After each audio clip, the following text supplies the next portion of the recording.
আসসালামু আলাইকুম ওয়া রাহমাতুল্লাহি ওয়া বারাকাতুহু। প্রিয় দেশবাসী, এই সোনার বাংলাদেশ কেউ দাবি করেছিল কারো বাবার, কেউ দাবি করেছে কারো স্বামীর। এখন নতুন কিছু লোকজন দাবি করছে তাদের দাদার, আর উপদেষ্টারা পরিষদ মনে করে তাদের পৈতৃক সম্পত্তি। তো আমি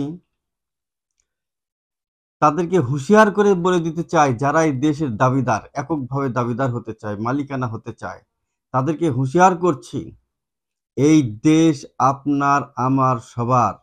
এই দেশে কোনো ধর্ম বর্ণ নাই, সবাই আমরা বাঙালি।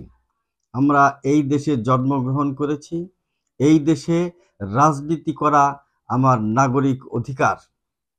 এই অধিকার হরণ করার ক্ষমতা কারো বাবার নেই, কারো দাদার নেই, কারো 14 গোষ্ঠীর নাই। আমরা যতক্ষণ পর্যন্ত আমি আমার দলের নির্দিষ্ট মার্কা না পাবো, এবং সেই মার্কায় আমি যতক্ষণ পর্যন্ত নির্বাচনে অংশগ্রহণ করতে পারবো না, ততক্ষণ কারো বাবা এই দেশে নির্বাচন করতে পারবে না।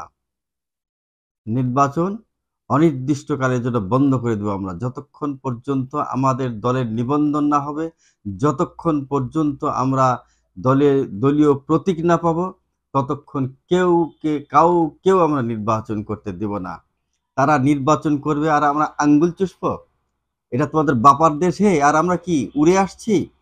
খবরদার বলছি, হুঁশিয়ার হয়ে যান, সাবধান। আমাদেরকে নির্বাচনে অংশগ্রহণ করার সুযোগ দেওয়ার পর আপনারা আমাদের সঙ্গে লড়বেন, কত যোগ্যতা আছে তখন দেখা হবে, এর আগে কোনো কথা নেই। আল্লাহ হাফেজ। আসসালামু আলাইকুম।